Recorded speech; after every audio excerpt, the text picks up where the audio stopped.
Seguinos en Facebook, en Instagram y en Twitter y volvé a escuchar las columnas y entrevistas en nuestros canales de YouTube y Spotify. En todos nos encontrás como Miravoz, el logo con anteojitos. Muy bien, entonces ahí pasaba alegría, alegría. Hubo un tiempo que esta sociedad se la conquistaba hablándole de alegría. Así es, totalmente. Qué loco. Y la dulzura de la voz de Caetano. Sí, siempre. Sí. Siempre. Pero bueno, vamos ahora a algo más duro, más concreto. Un poco más áspero que la más voz de áspero, Caetano. pero y bien real.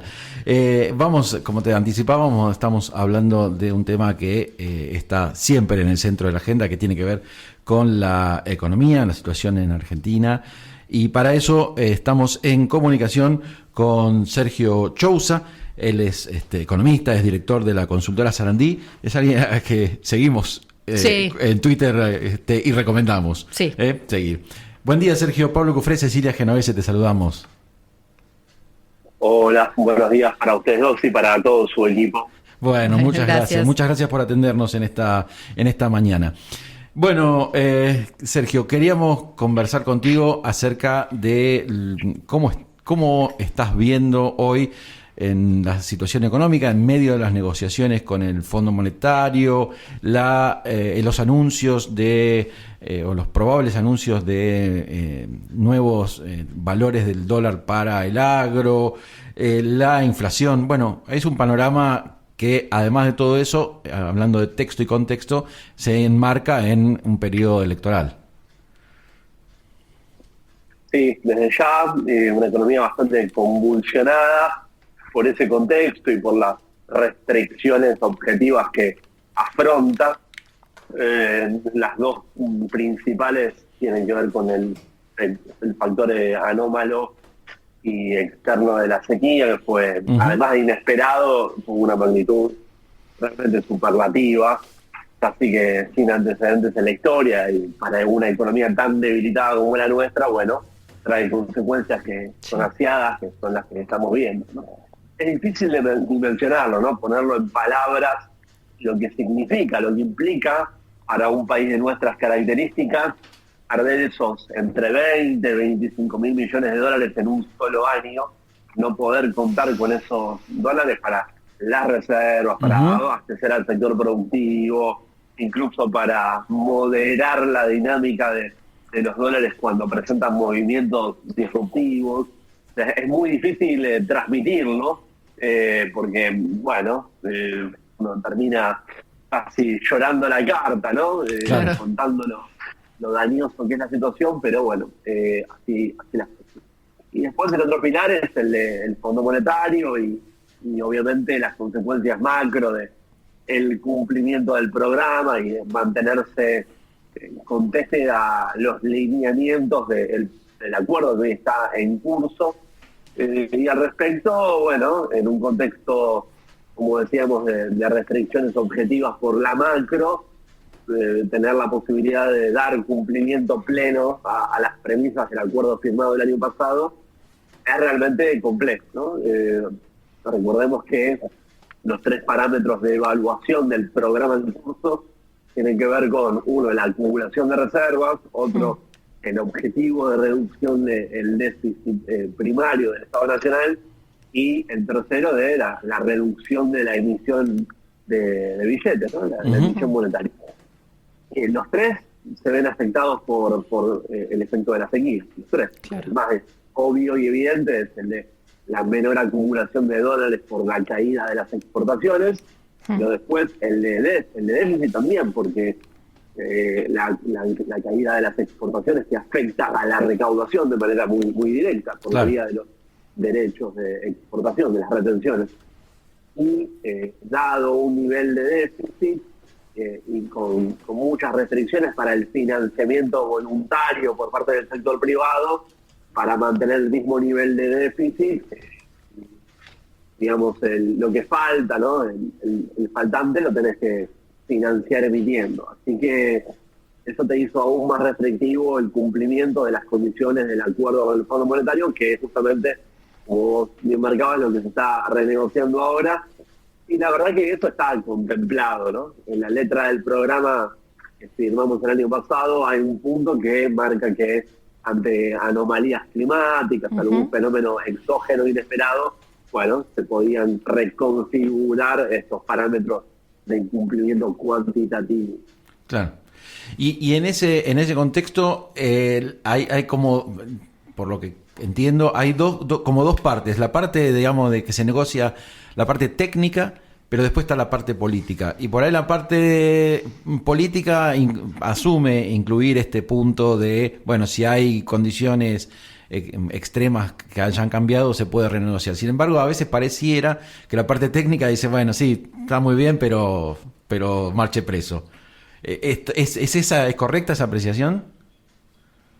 Yo percibo que la dominancia de si te suben el pulgar o te lo bajan es estrictamente política. Después lo demás se adecúa a eso. Está claro que, bueno, en esta etapa preliminar, que se ha dilatado, ha durado el último mes, incluso un poco más, bueno, hubo algunos señalamientos, ¿no? Miramientos por parte del staff técnico sobre cuáles iban a ser las flexibilidades que se nos convaliden para dar cuenta del impacto de la sequía. Y ahí te diría, no solamente, digamos, tiene seguramente el propósito de resguardarse, ¿no? Y de cubrirse en salud para no prestar acuerdo a algo que sea demasiado soft, demasiado blando, y le permita a nuestro país hacer cualquier cosa en materia macro. Yo creo que principalmente es por la cuestión de los dólares, porque si el Fondo Monetario da una autorización para un anticipo significativo de los desembolsos para lo que resta del programa, que son 4 desembolsos, y bueno, no se toma la prudencia de limitar su aplicación, bueno, puede estar sujeto a que esos dólares se destinen a contener la dinámica de los mercados alternativos, del BEP y del contado con liquidación, y cuando haya que hacer la devolución, prácticamente que esos desembolsos entran por una ventanilla y salen por la otra, claro. Cuando hayan que hacer la devolución no estén disponibles. Así que yo entiendo estas trabas de estas semanas en clave de generar los resguardos institucionales para darle un buen cumplimiento a lo que resta del programa. Aún así, es una situación muy aciaga para un país tener que estar subsumido a los lineamientos de la supervisión de un organismo multilateral de estas características. Sí, sin duda. Sigo evaluando que fue un error en 2018 haber incurrido en este préstamo de última instancia. Me parece que ahí habían alternativas, y después, viste, es todo efecto dominó. Esos dólares no se usaron para lo que se necesitaba, que era básicamente darle solidez financiera a una posición muy crítica en 2018 de crisis en cuenta corriente y de balanza de pagos, y bueno, después caen todas las fichitas por efecto dominó. Otra vez, y es otra apreciación mía, pareciera ser que más que la cuestión técnica en aquel momento, 2018, predominó también la cuestión de decisión política, de decir, bueno, en realidad no es que lo pedimos para generar mejoras en la industria, sino justamente para engrosar el mercado, el negocio financiero. Decisión política, más que técnica. No, coincido plenamente. La aprobación de una línea de acceso especial. Argentina tuvo un acceso especial por 11 veces su cuota de participación en el organismo. Claro. Semejante desembolso no se hace simplemente porque les caes bien y sos un país bonito, con buenos paisajes y campeón del mundo del fútbol. Se hace porque hay una apuesta de sostener un gobierno. En ese momento había una comunión de intereses entre Donald Trump y Mauricio Macri, una relación casi personal que bueno, les generaba un muy buen vínculo, y bueno, y eso posibilitó la magnitud del programa. Hoy Argentina explica más del 40% de la cartera del Fondo Monetario. entre los más de 250 países del mundo, nosotros nos comemos 40% de la torta. Ujú. Eso te da la pauta un poco de la anomalía, de la magnitud de este programa de acceso especial del año 2018. Un error en mi visión, no es objetivo, pero lo que pasa es que si vos no tenés una prudencia muy, muy estricta en el uso de esos fondos, bueno, después cuando tengas que devolver esos 45.000 millones de dólares vas a estar en problemas, vas a estar muy sujeto a tener cosechas extraordinariamente positivas o reducir mucho las importaciones. Bueno, anteriormente eso no ocurrió. Claro. Sergio, ¿qué tal? Cecilia Genovese te saluda, ¿cómo estás? Cecilia. Ahora, digo, en esta relación que estás describiendo con el fondo que arranca con ese préstamo que coincide, que es un error desde el inicio, pero bueno, ya está acá y se va haciendo lo que se puede, pero aparece una chance de Argentina como ingresando a los BRICS. ¿Cómo empieza a jugar esa posibilidad que se va como por otro lado, ¿no? Que también empieza a resonar? Bueno, a ver, se constituye este club de países como una suerte de conjunto de economías emergentes con mucha potencia, con un muy buen número de población, lo cual es relevante, ¿no? Uno de los factores explicativos del crecimiento, y también como economías de desarrollo acelerado, con diferentes experiencias, obviamente, no es el mismo que el caso de India, que el caso de Brasil, que el caso de Rusia, pero bueno, son países emergentes pujantes. Además con un modelo de desarrollo más pensado en clave sur, que con la típica lógica occidental de Estados Unidos, de los países europeos tradicionales. Yo diría, bienvenido sea, si se podría posibilitar esto. De hecho, Argentina no es el único país con posibilidades de ingresar, son varios los que están ahí en carpeta. No solamente tendría una ventaja por el lado del comercio, porque seguramente promovería la posibilidad de tener acceso a mercados que hoy para Argentina son bastante prohibitivos, no implican una proporción del comercio significativa por fuera del caso de Brasil. Brasil es el único con el cual hoy tenemos un flujo muy considerable, el resto no, ni India, ni Rusia, ni Sudáfrica, pero por fuera de lo comercial, estar en ese tipo de clubes donde hay una apostatura también geopolítica, puede haber líneas de financiamiento en materia de inversiones, en materia de infraestructura.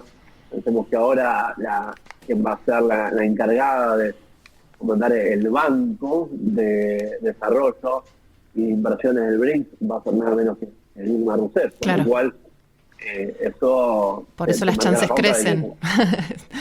Por eso las chances de Argentina ingresando a los BRICS crecen, y bueno, esto que describís da como alguna posibilidad de salirse de esa lógica de negociación medio tóxica que se tiene con el FMI, ¿no? Sí. A ver, obviamente uno, si hubiera la posibilidad de tener acceso a líneas de financiamiento en el marco de este tipo de instituciones, no sería supletorio de un programa de la magnitud del Fondo Monetario. No, claro. Al revés, tendría la ventaja de que sería un crédito focalizado, o los que Argentina siguió pidiendo en los años posteriores, ¿no? Todo el tiempo hay nuevas líneas de financiamiento para extensión de la red local, para mejorar la infraestructura en materia energética, para programas de salud, incluso de inclusión social. Y esas líneas son focalizadas, cuya magnitud además es bastante acotada. Hay programas que son de $200 millones, $100 millones. Son los créditos que típicamente están pensados para países de nuestras características, con déficit de infraestructura, y son créditos sanos que tienen que tomar los países en desarrollo para dar ese salto de calidad. Bueno, esta sería la posibilidad de ampliar el espectro de este financiamiento a través del Banco de los BRICS De nuevo, bienvenido sea que se pudiera facilitar. Hay una posibilidad, incluso se estuvo barajando en las últimas semanas, de puentear,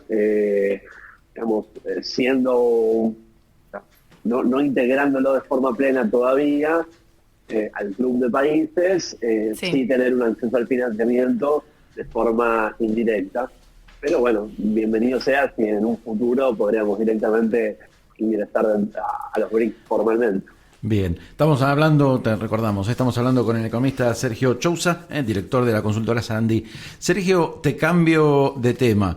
Hablamos del acuerdo, el posible acuerdo con el Fondo Monetario, y para adelante, en el 11 de diciembre de 2023 en adelante, ¿cuál es la perspectiva que vos percibís, más allá, obviamente, de que depende, sin duda, de quién gane, ¿no?, finalmente la elección, pero como estructuralmente, ¿qué es lo que estás viendo? Bueno, hoy estás en un atosadero macro que es complejo. Es verdad que algunas modificaciones en el funcionamiento estructural de la macro deberían haber sido encaradas por esta administración misma, y por H por B eso se fue postergando, y finalmente derivamos en esto que es, bueno, tratar de aguantar ahí el partido del 0-0, colgarnos un poquito del travesaño, y posteriormente ya con la mayor espalda política que te da ser un nuevo gobierno cuando se dé este cambio de fin de año, independientemente de quién gane, ahí sí avanzar en algunas reformas de fondo. ¿A qué me refiero? Bueno, tenés grandes distorsiones, problemas por el lado del mercado de cambios, que me parece que hay un consenso de que definitivamente es el nodo que está más trabado hoy en día y que genera más distorsiones. Al respecto, bueno, algo muy básico sería tratar de destrabar gradualmente, de forma ordenada, no a tontas y a locas, pero sí emprender un camino de normalización de este mercado de cambios para confluir en un dólar único, ¿no? Idealmente en algún momento, no digo un día para el otro, pero tratando de ir reduciendo las contrariedades que te implica tener esa segmentación en el mercado de cambios. Esto te genera muchos problemas hoy y de a poco hay que ir resolviéndolo. Para eso, viste, necesitas un programa que sea consistente, que pueda tener credibilidad, que pueda generar confianza. Entiendo que eso lo podías hacer a 5 meses de una elección, o incluso a 10 meses, un año de una elección.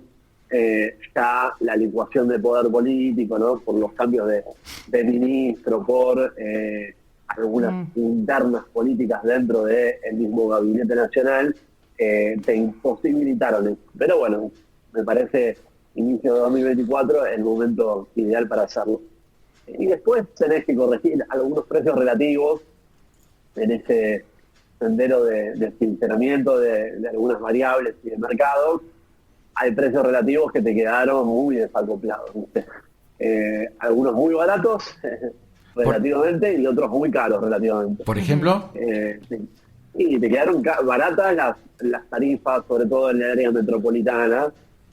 Hay segmentos de la población que mantienen niveles de subsidios que son muy significativos.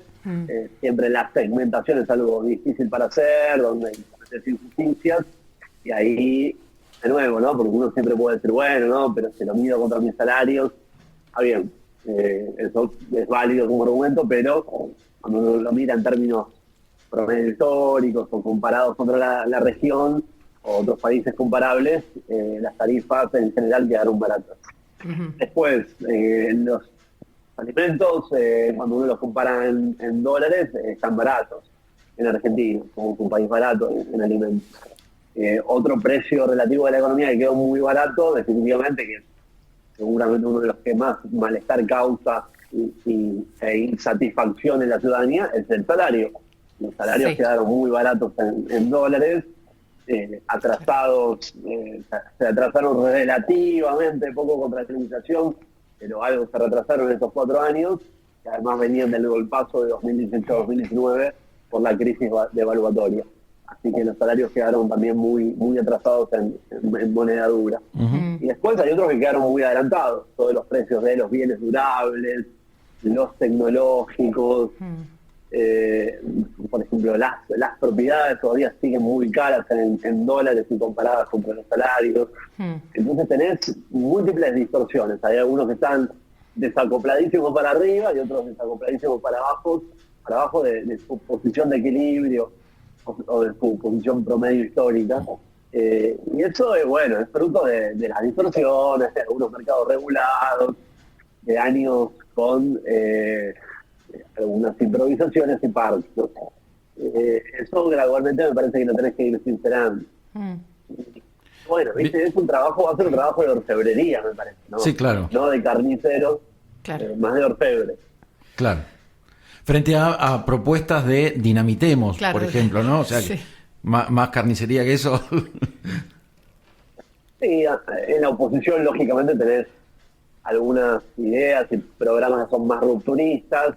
También uno reconoce que, bueno, es propio del apelativo político que hace una fuerza opositora que cuando todavía no se ve cerca de la posibilidad de gobernar, cuanto más estrafalaria o más disruptiva son sus ideas, tal vez más consigue minutos de aire en la televisión o más concita la atención de los electores, pero sí, definitivamente me parece que el ala bullricista dentro de Juntos por el Cambio y el Partido Libertario de Milei hoy tienen la posición más disruptiva en materia económica, donde proponen algunas reformas y modificaciones desde el primer día de un eventual gobierno. Habría que ver ahí la factibilidad también de orden político y social, ¿no? No es menor eso en un país que sabemos está bastante trabado en la posibilidad de generar cambios. Eso tiene algo positivo y algo negativo.